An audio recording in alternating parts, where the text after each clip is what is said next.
CA Inter, November 21, in 7 months. Is it possible? Yes, definitely possible. Myself, Girish Aswani, All India Rank 1 in CA Intermediate Jan 2021 with a score of 689 out of 800. So जैसे मेरा result आया foundation का, definitely 21 मार्च को शायद आ चुका था। उसके बाद कई फाउंडेशन स्टूडेंट्स का मुझे मैसेज आया कि 7 मंथ में CA इंटर क्या पॉसिबल है, क्या बोथ ग्रुप पास करना पॉसिबल है, क्या रैंक लाना पॉसिबल है, या हमें एक एक ग्रुप पे जाना चाहिए, या मुझे बोथ ग्रुप देना है, क्या मैं रैंक ला सकता हूँ या नहीं। सो और सभी इन क्वेश्चनों को अपन इस वीडियो में डिस्कस करेंगे। क्या दोनों ग्रुप करें या एक ग्रुप करें, क्या रैंक आ सकती है उससे, क्या अपन को रैंक की सोचनी भी है या केवल हार्डवर्क करना है, इस पूरे के बारे में यहीं पे डिस्कस करेंगे। एंड फर्स्ट ऑफ ऑल, ये मेरी वीडियो रैंकर्स के लिए नहीं है। मैंने कभी भी रैंक एक्सपेक्ट नहीं करी थी मेरी, ना मैंने पढ़ाई करी थी कि मैं रैंक लाऊंगा। मैंने केवल अपने हार्डवर्क पे ध्यान दिया था, उससे रैंक आई है। तो कभी भी ये मत सोचना कि मैं वीडियो बना रहा हूँ रैंकर्स के लिए। ये वीडियो सबके लिए, जनरल पर्सपेक्टिव से इसको फॉलो करो। अगर आपका हार्डवर्क अच्छा है, आपका कहीं ना कहीं पे लक है, आपकी नॉलेज सही है, तो रैंक आ सकती है। लेकिन उसको एक्सपेक्टेशन में नहीं रखना है कि रैंक आएगी। अपन को केवल हार्डवर्क पे ध्यान देना है। अगर वो अच्छा हुआ, सही डायरेक्शन में हुआ, तो रैंक आ सकती है। Rank is not a target. वो डिजायर है, वो डेफिनेटली अचीव हो सकता है अगर अपनी डायरेक्शन सही है। सो सबसे पहले स्टार्ट करते हैं कि अपने पास डेज कितने अवेलेबल हैं। सो आज के बाद अगर अपन देखें अप्रैल से 1 अप्रैल से टोटल 7 महीने अवेलेबल हैं अपने पास, 7 मंथ्स। अगर एक महीने में 30 दिन भी माने तो 7 into 30 200 days available. 200 days, 210 days. इसके अंदर 8 सब्जेक्ट करना काफी मुश्किल है, लेकिन ट्राई करते हैं कैसे हो सकता है। अगर इसमें से अपन ने लास्ट के 70 डेज रिविजन के लिए साइड कर दिए, because that is the most important part of your revision. 70 days for revision. अगर आपने अपने 8 सब्जेक्ट 210 दिन में क्लियर भी कर लिए ना, और ये 70 दिन का रिविजन नहीं किया, तो you are not getting pass नहीं हो पाओगे तुम लोग। These are the most important days जिसके अंदर आप पास होने की गारंटी ले सकते हो 70 डेज के अंदर। बाकी कोर्स होना इंपॉर्टेंट नहीं है, बट उसका रिविजन होना ज्यादा इंपॉर्टेंट है कोर्स होने से।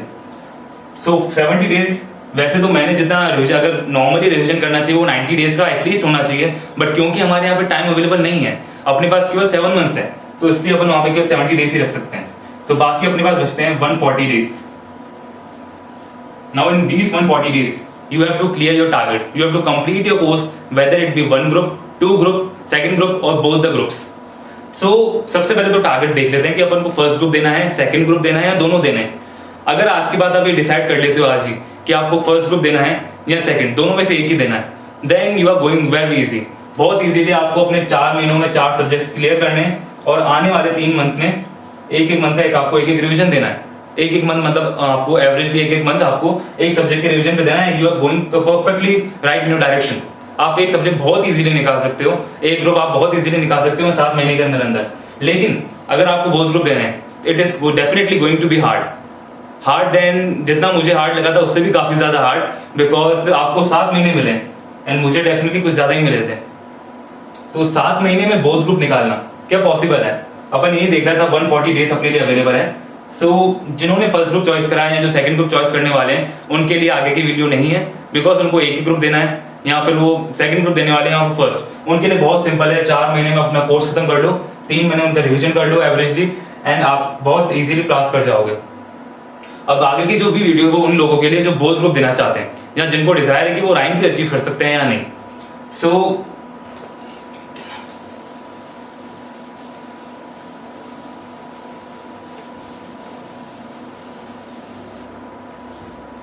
So total अपने पास डेज अवेलेबल है 210, out of which 70 are aside for revision, and these are the most important days. 70. Rest अपने पास बचे 140 डेज। अगर मैं एक एवरेज स्टूडेंट का ही मानूं, अगर आपको आज के बाद बोथ ग्रुप क्लियर करना है, तो एटलीस्ट कम से कम 10 घंटे आपको डेली पढ़ना ही पड़ेगा। ये तो लेके चलो, मैं पहले ही बोल दिया था बहुत हार्ड है। अगर आपको बोथ ग्रुप 7 महीनों में निकालना काफी हार्ड है, काफी ज्यादा हार्ड है, तो आपको एटलीस्ट 10 आवर्स डेली पढ़ना ही पड़ेगा। हाँ, अगर आपने डिसाइड कर लिया कि आप 10 आवर्स पढ़ सकते हो, 12 पढ़ सकते हो, then it will be go by flow. आपका फ्लो चलता जाएगा, आप डेफिनेटली क्लियर कर लोगे। लेकिन जिनको 10 आवर्स अभी से भारी लग रहे हैं कि 10 आवर्स कैसे हो पाएगा, मैनेज नहीं कर पाऊंगा, मैं नहीं पढ़ सकता 10 दिन में, ये नहीं कर सकता, वो नहीं कर सकता, सो आपके पास दूसरा ऑप्शन अवेलेबल है एक ग्रुप करके देने का। बट जिनको बोथ ग्रुप निकालने हैं, तो यहाँ मैं डेफिनेटली एक्सपेक्ट करूंगा कि तुम 10 आवर्स डेली एटलीस्ट निकाल पाओ, उसके बिना नहीं हो सकता। सो कितने दिन बचे अपने पास? टोटल आवर्स कितने हो गए? 1400 आवर्स। इन 1400 आवर्स में आपको अपने 8 सब्जेक्ट्स भी खत्म करने हैं, आपको अपने उन सब का होमवर्क भी करना है, आपको उन सबको फर्स्ट बार रिवाइज भी करके रखना है इन 1400 आवर्स में। क्या पॉसिबल है?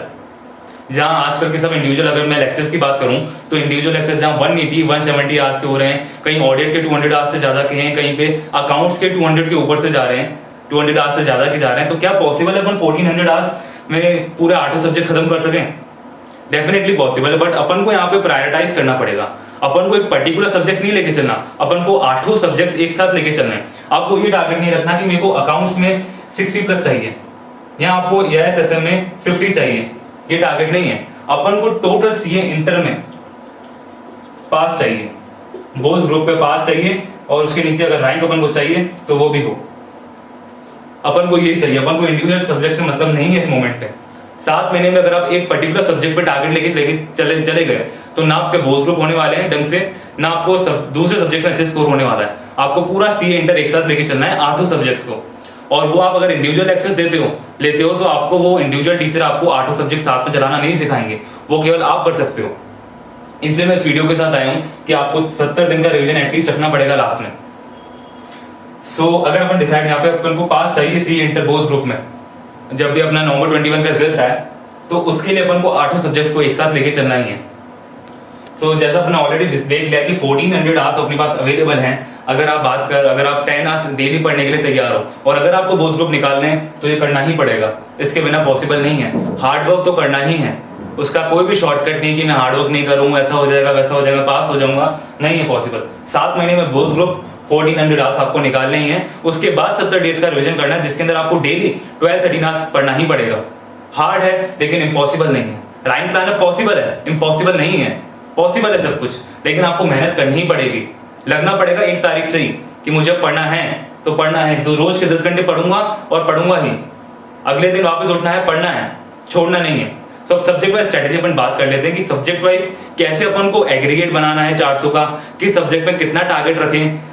सब्जेक्ट वाइज तो अपन नहीं चल सकते, लेकिन एग्रीगेट की बात करते हैं कि 400 अपन को लाने हैं तो किस सब्जेक्ट में अपन ज्यादा ला सकते हैं, किस सब्जेक्ट में अपन को एक लिमिट रहेगी नंबर लाने पे, तो उसकी बात कर लेते हैं। सो जैसे मैंने अपने सभी इंटरव्यू में बोला है कि 3 सब्जेक्ट्स सबसे इंपॉर्टेंट है जो आपको एग्रीगेट बनाएगा। These are paper number 1 accounts, paper number 5 advance accounts and paper number 8 FM eco. Accounts और एडवांस अकाउंट्स तो आपके लिए काफी क्रीम सब्जेक्ट्स हैं, बिकॉज ऑलरेडी आप 11th और 12th से अकाउंट्स करते हुए आ रहे हो। आपका ऑलरेडी बेस बना हुआ है इन दोनों सब्जेक्ट्स में कि आप इसमें बहुत अच्छा स्कोर कर सकते हो। अगर अपन को एग्रीगेट चाहिए तो अपन इन दोनों में केवल 60 लाना अपने लिए पॉसिबल नहीं है। 60 पे अगर अपन इन दोनों को रोक दें तो बाकी थ्योरी अपन को नीचे ले आएगी। इन दोनों सब्जेक्ट्स पे अपन को एटलीस्ट 80 का तो लेना पड़ेगा कि अपन इसमें इतनी प्रैक्टिस करें कि 80+ अपने आ जाए, ताकि अपना एग्रीगेट स्ट्रांग रहे। अपन को जो थ्योरी में कम नंबर आएंगे, बिकॉज थ्योरी 7 महीने में करना बहुत अच्छे से काफी मुश्किल है, उसमें जो अपने कम नंबर आएंगे वो कौन करेगा कंपनसेट? ये 3 सब्जेक्ट्स काफी इजी सब्जेक्ट्स हैं, काफी इजी है इनके कंसेप्ट जो अपन को ऑलरेडी पता है, और इसमें नंबर मार्किंग पेपर काफी इजी उसी तरीके से बनाते हैं कि आप नंबर स्ट्रांग करो, अपनी पोजीशन अपने एग्रीगेट को स्ट्रांग करो। जितना मेरा एनालिसिस है लास्ट के 2-3 इयर्स में, तो ऐसा ही है कि अकाउंट्स एडवांस अकाउंट्स काफी इजी आता है, एफएमई को भी काफी इजी आ रहा है पेपर, और मार्किंग भी बहुत अच्छी हो रही है। तो ये 3 सब्जेक्ट्स ऐसे हैं जो आपको एग्रीगेट बनाने में हेल्प करने वाले हैं। इनको बिल्कुल भी अपन को लूज नहीं छोड़ना है कि हाँ इसमें तो अपन पास हो गए, 40 तो इजीली आएंगे। केवल 40 नहीं, इसमें अपन को 80+ चाहिए ताकि अपन एग्रीगेट बना पाए। सो स्ट्रेटेजी क्या रही? अकाउंट्स एडवांस अकाउंट्स में एक गलती बिल्कुल भी बोल के भी मत करना, केवल अपने पास 1400 आवर्स हैं 8 सब्जेक्ट्स के लिए, और अकाउंट्स और एडवांस अकाउंट्स आपके लिए सबसे इजी सब्जेक्ट्स हैं। आपको ऑलरेडी नॉलेज है, कॉस्टिंग की आपको नॉलेज नहीं है, आपको एफएम इको की इतनी नॉलेज नहीं है, आपको ऑडिट की नॉलेज नहीं है, एसएससी की नॉलेज नहीं है, लॉ की नॉलेज नहीं है, बट इन दोनों की आपको काफी नॉलेज है। अगर इन दोनों पे आपने 200 150 आवर्स दे दिए तो कहां से हो पाएगा आपका कोर्स? कहां से करोगे 1400 आवर्स में आप 8 सब्जेक्ट? तो इन दोनों पे आपको काफी ध्यान देना है कि इन दोनों पे जितना कम टाइम लगाओ, it may be 125 to 130 hours per subject, but जितना कम टाइम लगाओगे, जितना कम टाइम इन दोनों पर डिवोट करके ज्यादा नंबर ले पाओगे इन दोनों सब्जेक्ट्स में, उतना आपका कोर्स ज्यादा अच्छे से चलेगा, उतना आपके पास होने के चांसेस बढ़ेंगे। जितने कम टाइम में आपने खत्म किया और 80+ का आपने इसमें स्कोर कर लिया। रिवीजन चाहिए, सब चाहिए, डेफिनेटली मुश्किल है। अपन को 125 to 130 आवर्स में करना है इसको, और हो सकता है, मैंने भी किया है, और बाकी सब एवरेज स्टूडेंट ने भी किया है, केवल मेरी बात नहीं, एवरेज स्टूडेंट्स ने भी किया है। ये जो भी मैं वीडियो बना रहा हूँ सब एवरेज स्टूडेंट्स के लिए, जो 99% के लिए यूजफुल हो सकती है। बस एक ही चीज़ है, अपन को डेली के 10 आवर्स पढ़ना है, 140 इंटू 10 1400 आवर्स अपन को निकालने हैं आने वाले 4 या 5 महीनों में। सो एफएमई को थोड़ा न्यू सब्जेक्ट्स है, लेकिन कोर्स काफ़ी छोटा है। इकोनॉमिक्स में अपनी जो 12th में इकोनॉमिक्स है उसमें से ही 2 chapter same to same copy paste है, थोड़ा बहुत चेंज है, थोड़े बहुत नए यूनिट्स ऐड हुए हैं, लेकिन काफ़ी इजी सब्जेक्ट्स है, स्कोरिंग भी बहुत अच्छी होती है। फाइनेंशियल मैनेजमेंट थोड़ा बहुत न्यू सब्जेक्ट्स है आपके लिए, लेकिन न्यू डेफिनेटली, लेकिन मार्किंग ईजी है, कोर्स छोटा है, नंबर ईजी ले आ सकते हैं आपके इसमें। सो इसमें भी अपन को 80+ का टारगेट लिखना ही पड़ेगा। ये 3 सब्जेक्ट्स ऐसे हैं जो अपन को एग्रीगेट बनाने में हेल्प करने वाले हैं। डेफिनेटली ये अपन को एग्रीगेट बनाने में हेल्प करेंगे और यही पास कराएंगे अगर अपनी थ्योरी वीक रह जाती है तो। अब बात करते हैं सीए इंटर के उन 2 सब्जेक्ट्स के बारे में जिसका डर सबको है। मैं पास हो गया, मुझे भी उसका डर है, वो है EIS SM और ऑडिट। क्यों इनमें नंबर नहीं मिल पाते अपन को, क्यों इतनी मेहनत के बावजूद अपन इसमें नंबर स्कोर नहीं कर पाते। मैं आपको मेरा EIS SM के कितनी मैंने मेहनत करी उसमें वो मैं आपको बता देता हूँ। जितनी मैंने अकाउंट्स में करी, प्लस मैंने जितने एडवांस अकाउंट्स में टाइम दिया, प्लस मैंने जितना एफएमई को में टाइम दिया, इन तीनों का ऐड कर दो उतना, वो भी EIS SM में मैंने जितनी मेहनत करी या मैंने जितना टाइम दिया तो भी उसका कम होगा। इतनी मेहनत रिक्वायर्ड करती है EIS SM। और मेरा स्कोर EIS SM में 74 एंड अकाउंट्स 94, एडवांस 91, 94। इसका देख लो सम कितना है, और ये 74। ये सब्जेक्ट है EIS SM। और ये चीज डराने के लिए नहीं बता रहा, ये चीज मैं आपको केवल बता रहा हूँ कि आपको इसमें मेहनत कितनी रिक्वायर्ड है। जरूरी नहीं, लाइक आपको बहुत सिंपल बता देता हूँ कि एक बार आप अगर 60 नंबर तक अकाउंट्स में भी पहुंच चुके हो और आप 60 नंबर तक EIS SM में पहुंच चुके हो, आपने इतना कोर्स कर लिया कि आपको लगता है 60 नंबर तक EIS SM में अचीव कर लोगे, 60 एडवांस अकाउंट्स या अकाउंट्स में अचीव कर लोगे। उसके बाद जितना टाइम आपको 60 to 70 पहुंचने में लगेगा EIS SM में, उतना ही टाइम में आप 60 to 70 अचीव कर लोगे accounts plus advance account plus FME को में। इतनी मेहनत रिक्वायर्ड करती है EIS SM। प्लस ऑडिट भी सेम अपन बोल सकते हैं ऐसी है, बिकॉज यहाँ पे टेक्निकलिटी बहुत है। ऑडिट की चलो अपन थोड़े आगे बात करेंगे, वो थोड़ा डिफरेंट है, उसमें पास होना काफी इजी हो जाता है किसी बेसिस के किसी वजह से। बट EIS SM के लिए अगर अपन टारगेट लेके चलें तो इसके अंदर अपन को एक चीज टारगेट करनी है, अपन एक एक चीज नहीं समझ सकते। अपने पास केवल 1400 आवर्स ही हैं। इन 1400 आवर्स में अगर अपन EIS SM को बहुत डीपली समझने चले गए, इतनी बड़ी बुक है, एक एक चीज करने लग गए, स्ट्रेटेजिक मैनेजमेंट में बने एक एक चीज करी तो खत्म है, नहीं हो सकता कोर्स। इतनी बड़ी किताबों को तुम एक एक डीप में जाओगे फिर तुम याद करना स्टार्ट करोगे, नहीं है पॉसिबल। यहाँ पे कहीं ना कहीं पे तुम्हें कॉम्प्रोमाइज करना पड़ेगा कंसेप्चुअल क्लैरिटी से। बहुत ही रीजनेबल चीज है कि अगर तुम कंसेप्चुअल क्लैरिटी से यहाँ पे थोड़ा बहुत भी कंपनसेट या कॉम्प्रोमाइज कर रहे हो, कुछ बुरी बात नहीं है उसमें। आपके पास 1400 आवर्स अवेलेबल है, इसमें से ही आपको ये करना है और बाकी सारे सब्जेक्ट्स भी करने हैं। तो यहाँ पे आपको वो चीज कॉम्प्रोमाइज करनी पड़ेगी। EIS SM या ऑडिट में आपको कहीं ना कहीं कंसेप्चुअल क्लैरिटी को साइड रख के अपने नंबर एग्जाम ओरिएंटेड चलना पड़ेगा। तो मैं कैसे EIS SM करता था मैं मेरा बता देता हूँ। लाइक मैं फर्स्ट की खुद की कैपेबिलिटी बता देता हूँ कि मुझे वर्ड टू वर्ड चीजें याद होना काफी अच्छे से आता है। मैं वर्ड टू वर्ड चीजों को याद कर सकता हूँ, लाइन टू लाइन मुझे याद हो जाती है। हाँ, टेक्निकल सब बोलते हैं कि टेक्निकल वर्ड्स के बेसिस पे नंबर मिलते हैं, कीवर्ड्स के बेसिस पे नंबर मिलते हैं। मुझे भी पता था कीवर्ड्स के बेसिस पे मिलते हैं, लेकिन मुझे मेरी कैपेबिलिटी बता दी, मेरे पास टाइम अवेलेबल था, तो मैंने एक एक लाइन को अच्छे से याद करा और उसका डेफिनेटली बेनिफिट भी मिला। मुझे 74 नंबर्स मिले हैं EIS SM में। सो मेरे पास ये एबिलिटी थी और मेरे पास टाइम भी अवेलेबल था कि मैं एक एक चीज पूरी लाइन को टारगेट कर सकूं।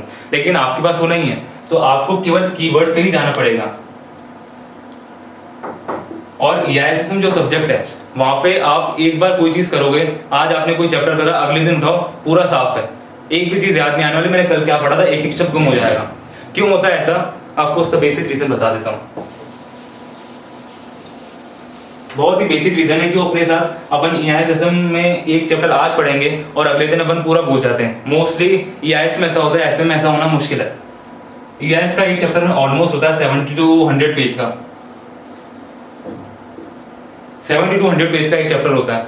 अपन ने स्टार्ट करा पढ़ना, 1 to 10 पेजेस करे, 10 to 20 करे, 20 to 30 करे, 40 to 50 करे, ऐसे पूरे दिन में मान लो अपन ने एक चैप्टर कर लिया। वैसे पॉसिबल नहीं है एक दिन में एक चैप्टर करना, बिल्कुल भी पॉसिबल नहीं है। अज्यूम कर लो अपन ने एक चैप्टर कर लिया एक दिन में, पूरे 70-100 पेज अपन ने कर लिए। अगले दिन अपन वापस आए, अपने दिमाग में अपन क्या लिखे गए, पूरे 70 के 70 और यहाँ 100 पेज अपन पूरे अपने दिमाग में एक साथ ले गए और वहीं सो गए। क्या हुआ, पूरा अंदर खिचड़ी बनी दिमाग में और अगले दिन कुछ भी याद नहीं आ रहा। तो ये तरीका बिल्कुल गलत है इस सब्जेक्ट के लिए। अपन पूरा सब्जेक्ट, पूरा चैप्टर या पूरा सब्जेक्ट को एक साथ लेके नहीं चल सकते। Revision is the most important thing in EIS session. और यहाँ EIS में अपन बात करें मोस्टली प्रिसाइसली, यहाँ अपन EIS में बहुत ज्यादा इंपॉर्टेंट है रिवीजन क्या कर रहे हैं अपन। सो बेटर क्या है, अपन जैसे EIS को अपन हर एक चैप्टर को अपन 25-25 पेज में डिवाइड कर सकते हैं। 25x4 एक चैप्टर बना देगा। एक चैप्टर को आप 4 यूनिट्स में डिवाइड करो। जैसे ही आपके 25 पेज हो जाते हैं, हाथों हाथ उन 25 पेज को रिवाइज करो उसी टाइम, बाद में नहीं, हाथों हाथ रिवाइज करो उन 25 पेज को। उसके बाद जो आपने अगले 25 करे, फिर उन 25 को रिवाइज करो और फिर इकट्ठे 50 को रिवाइज करो, ताकि आप वो ना भूल जाओ 25 वाले। फिर आपने अगले 25 पेज करे, फिर उन 25 को रिवाइज करो, फिर उन 75 को रिवाइज करो, फिर और 25 अगर हैं तो उनको करो, फिर उसको करो, फिर उसको पूरे एक साथ करो। इस तरीके से रिवीजन इसमें हो चलता है EIS में, ताकि आपकी बिल्कुल आपको वो चीज याद हो जाए, आप बोलो नहीं। और मोस्ट इंपॉर्टेंट थिंग है, जो भी आपने आज रात पूरे दिन में पढ़ा उसको रात को सोने से पहले जरूर रिवाइज करना है। सोने से पहले उसको रिवाइज करो और जैसे ही उठते हैं उसको वापस से रिवाइज करो। फिर जब अगली बार आपको किताब खोलोगे आपको डेफिनेटली याद रहेगा कि मैंने क्या रात को पिछली बार पढ़ा था, और बोलोगे नहीं उस चीज को। जैसे दवाई नहीं दी जाती डॉक्टर के टाइम सोने से पहले उठते ही, सेम वैसा है। जो भी करना है रात को सोने से पहले ले लेनी है और सुबह उठते ही दवाई की तरह चलेगी EIS सेशन। और बहुत ही कड़वी दवाई है ये, बहुत ही कड़वी। बहुत दुख होगा पढ़ते टाइम, मेहनत नहीं हो पाएगी, बहुत रोना आएगा सब्जेक्ट में, ऐसा बोल सकता हूँ, लेकिन सब्जेक्ट करना ही है। अब EIS सेशन में अगर पास होना है तो क्या टारगेट करें, बिकॉज EIS डेफिनेटली काफी हार्ड है, लेकिन अपन छोड़ नहीं सकते EIS को। ऐसे नहीं कि अपन ने स्ट्रेटेजिक मैनेजमेंट कर ली और EIS अपन कर नहीं रहे। कुछ ना कुछ अपन को इसमें छोड़ना ही पड़ेगा, बिकॉज एंड तक जाते जाते अपन का कुछ ना कुछ कोर्स होता ही नहीं है। मैंने खुद का बता देता हूँ, EIS में मैंने अपना ऑलमोस्ट एक चैप्टर छोड़ा था पूरा, और स्ट्रेटेजिक मैनेजमेंट मैंने अपना एक चैप्टर छोड़ा था जो कि था 8वां। और इसके अंदर EIS में मैं कह सकता हूँ कि 3rd चैप्टर मैंने 3/4 छोड़ा था और मैंने 5th चैप्टर मैंने 1/4 छोड़ा था। तो एक चैप्टर यहाँ छोड़ा, एक चैप्टर यहाँ छोड़ा। क्यों मैंने ऐसा किया, क्यों मैंने EIS के 2 चैप्टर पूरे नहीं छोड़े, और यहाँ पे क्यों मैं ऐसा नहीं किया कि मैंने यहाँ पे 2 चैप्टर पूरे छोड़ दूं और इसके मैंने 8 कर लूं, क्यों मैंने ऐसा किया। तो बिल्कुल स्ट्रेटेजिक वाइज चलना है अपन को। जैसे EIS के अंदर अलग आपने 50 नंबर का अलग क्वेश्चन आता है और SM के अंदर 50 नंबर का अलग क्वेश्चन आता है। दोनों में अपने पास ऑप्शन है, अपन EIS में भी एक क्वेश्चन को छोड़ सकते हैं और SM में भी अपन एक क्वेश्चन को छोड़ सकते हैं। तो EIS में अपने पास एक ऑप्शन छोड़ने का अपने पास चांस है, SM में भी एक ऑप्शन। अगर मैंने 8 चैप्टर यहाँ पे बहुत अच्छे से कर लिया SM से, मुझे बेनिफिट क्या है, मैंने अगर यहाँ पे 8 मेरे को जितने भी क्वेश्चन आए मेरे को सारे आते हैं, तो मेरे पास छोड़ने के लिए ऑप्शन ही नहीं, मेरे को तो वो भी आता था। ऑप्शन ही क्या है मेरे पास छोड़ने के लिए। अगर अपन को ऐसा नहीं कि मैं बोल रहा हूँ कि आपने 8 चैप्टर कर लिए तो आपको 8 के 8 आ जाएंगे, सारे क्वेश्चन आ जाएंगे, ऐसा बिल्कुल भी नहीं है कि आपको सारे आ जाएं। लेकिन अगर अपन को कुछ ना कुछ छोड़ना ही है, अपने पास टाइम लिमिट है, अपन को कुछ ना कुछ छोड़ना पड़ेगा, अपन को एफिशिएंसी के लिए पूरा कोर्स से सैक्रिफाइस करना ही पड़ेगा। तो कुछ ना कुछ आप ऐसे में छोड़ दो, कुछ ना कुछ आप EIS में छोड़ दो, ताकि आपको एक ऑप्शन तो रहे, आपके पास चांस तो रहे कि जो आपने छोड़ा है वो आप एग्जाम में भी स्किप कर पाओ और जो आपको आता है वो आप लिख पाओ। तो उससे लिए बेटर है जो आपको छोड़ना है SM में भी कुछ छोड़ दो, EIS में भी कुछ छोड़ दो। ये बिल्कुल स्ट्रेटेजी वाइज है। मैं अगर टॉपर होता रैंकर्स के पॉइंट ऑफ व्यू से बताता तो बिल्कुल सिंपल बता देता, आपको EIS में पूरी चाटनी है, SM में पूरी चाटनी है। बट मैं उस पॉइंट ऑफ व्यू से नहीं बता रहा, इसमें भी कुछ छोड़ सकते हो, इसमें भी कुछ छोड़ सकते हो, बिकॉज एक साथ EIS SM करना और लास्ट में एक दिन में रिवाइज करके जाना काफी डिफिकल्ट है। इवन मैं भी जितना मैंने करा था मैं पूरा रिवाइज नहीं कर पाया था एट द एंड मोमेंट, एक दिन के अंदर। तो अपन को इतना ही करना है जितना अपन लास्ट के एक दिन में डाइजेस्ट कर पाए। चूर्ण खाने की जरूरत नहीं पड़े अपन को, जितना अपन लें उतना ही अपन को एक दिन में डाइजेस्ट हो जाना चाहिए लास्ट के एक दिन में, और अपन एग्जाम में वो लिख के भी आए। अपन ने जितनी भी मेहनत करी किसी भी सब्जेक्ट्स में, सबसे ज्यादा इंपॉर्टेंट क्या है, अपन को 3 घंटे के अंदर दिखानी है अपन को क्या आता है, अपन को कितनी भी नॉलेज हो। एग्जामिनर अपन को किससे जज करेगा, उस पेपर से। उस पेपर में अगर अपन 3 घंटे में नहीं दिखा पा रहे अपन के पास क्या नॉलेज है, अपन को क्या आता है, तो आपका कुछ भी नंबर नहीं आने वाले। तो सबसे इंपॉर्टेंट है वो 3 आवर्स में आप क्या कर पा रहे हो, और उसके पहले एक दिन का जो आपको रिवीजन का टाइम मिलता है एग्जाम से पहले, उसमें आप क्या क्या रिवाइज कर पा रहे हो। उतना ही करना है जितना अपन को एक दिन में डाइजेस्ट हो सके। वो हर किसी की कैपेबिलिटी पे अलग अलग वेरी करता है, अपन उस अकॉर्डिंग चलेंगे। बाकी हर सब्जेक्ट की डिटेल वीडियो आ जाएगी, तो अभी यह सेशन को मैं ये रोकता हूँ। सो ऑडिट की बात करते हैं। ऑडिट में पास होने के लिए आपको कितने 40 नंबर चाहिए, और 30 नंबर के आपके आते हैं MCQ, 14 नंबर के करेक्ट इनकरेक्ट, टोटल 44। और एक एवरेज स्टूडेंट इन 44 मार्क्स को कितनी देर में अटेम्प्ट कर सकता है? Max to max 45 minutes. तो या मैं यूं बोलूं कि आपको अगर ऑडिट में पास होना है तो 45 मिनट्स में भी पास हो सकते हैं। केवल आपको एमसीक्यू स्ट्रॉन्ग करने और करेक्ट इनकरेक्ट स्ट्रॉन्ग करने एंड यू आर पास्ड। बहुत इजीली आप ऑडिट में पास हो सकते हैं अगर आपने करेक्ट इनकरेक्ट और एमसीक्यू बहुत अच्छे से तैयार करा, आपको नॉलेज है एमसीक्यू के बारे में, आपने करेक्ट इनकरेक्ट से करें। ये नहीं कह रहा है कि ऑडिट सब्जेक्ट इजी है, लेकिन जिसका जो एग्जाम पैटर्न है, आपको एग्जाम में पास होने के लिए जो तरीका है, आप उसको अगर ढंग से स्ट्रेटेजिकली एनालाइज करें तो आप इजीली पास हो सकते हैं। ऑडिट सब्जेक्ट इजी नहीं है, पास होना उसमें इजी है अगर आप एग्जाम फॉर्मेट में जाए तो। स्ट्रेटेजिकली इजी है दूसरे सब्जेक्ट के कंपैरिजन में या EISSM के कंपैरिजन में। बाकी डिटेल वीडियो में डेफिनेटली ऑडिट पे भी बनाऊंगा, बट अभी मैं यहीं रोक रहा हूँ। मेरे को लास्ट के रिवीजन पॉइंट ऑफ व्यू पे बात करनी है कि 70 दिनों में अपन क्या करें। लास्ट के 70 दिनों जैसे अपन अगर 1400 आवर्स में अगर अपन ने 8 कोर्स सब्जेक्ट खत्म कर लिए, अपन को टारगेट लेके ही चलना है कि 1400 जिसके भी अपन ने लेक्चर्स लिए हैं उसके अपन को यहाँ पे पूरा एलोकेट करना पड़ेगा। अकाउंट्स, एडवांस अकाउंट्स में अपन को कम टाइम देना है।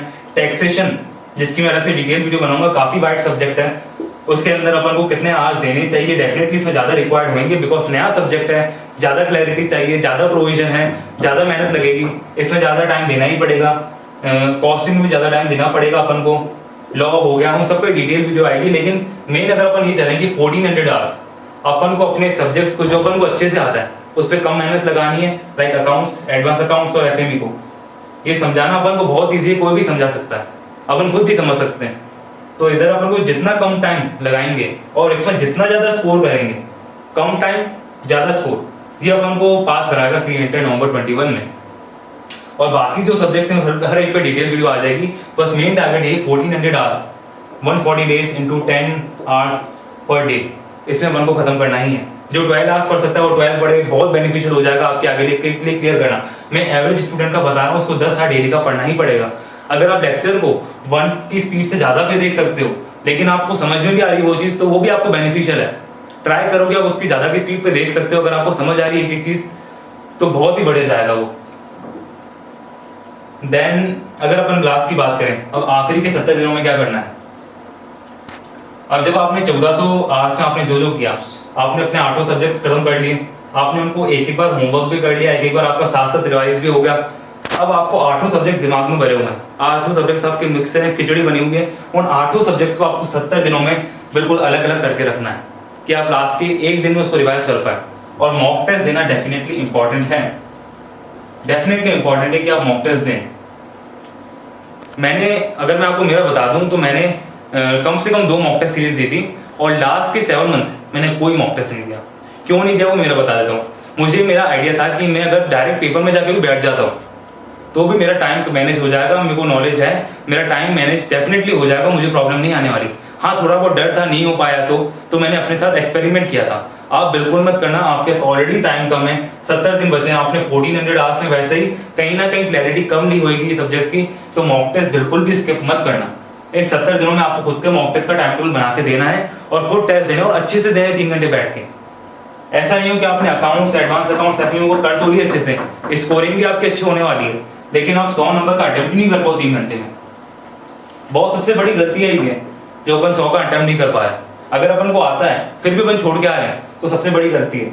तो 100 नंबर का अटेम्प्ट करना, अकाउंटिंग, एडवांस अकाउंट और FME को बहुत ईजी टारगेट डेफिनेटली होना चाहिए कि अपन इसको 100 का अटेम्प्ट तो कर पाए, तो ही अपना अच्छे से स्कोर हो पाएगा। इन 70 डेज में अपन को हर एक सब्जेक्ट को इंडिविजुअल देना, वेटेज देना पड़ेगा, किसमें आप स्ट्रॉन्ग हो, किसमें नहीं हो, उस अकॉर्डिंग आपको डिवीजन करना पड़ेगा टाइम का, डेज का। उसके बाद ही आप एंड तक एक डेफिनेटली स्ट्रॉन्ग पॉइंट पे पहुंच पाओगे।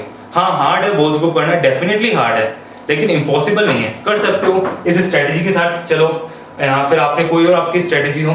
बाकी अगर आपको कोई भी रिक्वायरमेंट हो तो नीचे कमेंट सेक्शन में आप डाल सकते हो, और अगर किसी भी कमेंट पे डेफिनेटली ज्यादा लाइक्स हुए तो उसके बाद मैं हर एक की इंडिविजुअल वीडियो भी लाऊंगा उस कमेंट पे। तब तक के लिए गुड बाय। एंड फर्स्ट एक चीज बिल्कुल ध्यान रखना, मेहनत बहुत ज्यादा रिक्वायर्ड है, उसके साथ कॉम्प्रोमाइज नहीं करना है। मेहनत से कॉम्प्रोमाइज नहीं, मेहनत है तो पास है, मेहनत करते रहना है। आने वाले 140 210 डेज, सो 200 डेज आपके पास हैं। आपको इन 200 डेज में पूरा आपको अपना कोर्स करना है, आपको रिवाइज करना है। उसके बाद आप किसी स्टेज पे पहुंच पाओगे कि आप पास होने के लायक हो। और एक चीज तो बिल्कुल ही भूल जाना कि 10 12 से इजी है, जितनी मैंने EISSM में मेहनत करी है, जितनी मैंने ऑडिट में मेहनत करी है, उतनी मैंने पूरी 12th में नहीं करी होगी। तो ये चीज़ भूल जाना 10th वैसे ईजी है, हार्ड है, लेकिन हाँ आपके हार्डवर्क के थ्रू ये ईजी बन सकता है, आपके पोटेंशियल के थ्रू ये ईजी बन सकता है। हर किसी की प्रायोरिटी अलग अलग है, मैं नहीं कह रहा कि किसी ने ईजी बोला है तो वो इंसान गलत है, उसके लिए डेफिनेटली ईजी हो सकता है, लेकिन एक एवरेज स्टूडेंट का अगर मैं बताऊं तो उसके लिए ईजी नहीं है। आपको मेहनत बहुत ज़्यादा लगेगी, आपको पेशेंस रखना है कि हाँ मेरा हो जाएगा कोर्स, आपको डिटर्मिनेशन चाहिए कि मैं कोर्स कर लूंगा, रोज मुझे 10 साल बैठने ही है, मैं लगातार 140 डेज है 210 डेज लगातार चलाता रहूंगा, उसके बाद ये पॉसिबल है। हार्ड है, लेकिन अगर इन 7 महीनों में आपने कर ली मेहनत तो आगे आने वाला फ्यूचर आपका है, आगे आने वाला आपका फ्यूचर है। आपने अगर आपने ढंग से मेहनत करी, आपके राइन के आगे आने वाला फ्यूचर आपका है। और ऐसा मत समझना जो दूसरे जो 9 महीने पढ़ के, जो 11 महीने पढ़ के आने वाले हैं आपके साथ बैठने, वो काफी ऊंची पोजीशन पे है। आप भी आ सकते हो, आपकी भी फर्स्ट रैंक आ सकती है, बस आपको रैंक का एक्सपेक्टेशन नहीं रखना है। डिजायर रख सकते हो कि आपकी रैंक आ सकती है, आपको रैंक लानी है, एक्सपेक्टेशन नहीं कि मैं रैंक लाऊंगा, वो बहुत ज्यादा दुख देता है लास्ट में। आपको हार्डवर्क करना है, केवल मेहनत करनी है, जो आप जितनी भी आप मेहनत कर सकते हो वो करो और सेटिस्फाइड रहो। मैंने कभी भी ये टारगेट नहीं रखा कि मुझे रैंक लाना है, मेरा एक ही टारगेट था कि आज का दिन है तो आज के दिन में मैं जितना पढ़ सकता हूँ मैं पढ़ लूँ, जितनी भी मेरी कैपेसिटी है, मेरी केपेबिलिटी है, मैं उतना पढ़ लूँ, और वो इतना तो हो कि मुझे पास करा दे। बेसिक टारगेट, मेरा रिजल्ट आया था, मैंने पहले पास देखा था, मेरे नंबर नहीं देखे, मैंने मेरी रैंक नहीं देखी। बेसिक टारगेट इज पास, पहले पास हो जाओ, उसके बाद नंबर बढ़ाएंगे, उसके बाद रैंक लाएंगे। कोई भी आपको वीडियो जैसी पसंद आए लाइक करिए, कमेंट करिए। अगर आपको कोई और वीडियो चाहिए अच्छी लगी तो डेफिनेटली अपना फीडबैक दीजिए कमेंट में। कुछ बुरा लगा तो डेफिनेटली बता दीजिए, आगे मैं इंप्रूवमेंट का ट्राई करूंगा अगर वो गलत हुई चीज़ तो। एंड सब्सक्राइब जरूर करें चैनल को, जैसे सब्सक्राइबर्स का बेस बढ़ेगा मैं आगे हर एक सब्जेक्ट पे डेफिनेटली एक गाइडेंस वीडियो अलग से लाऊंगा। Thank you.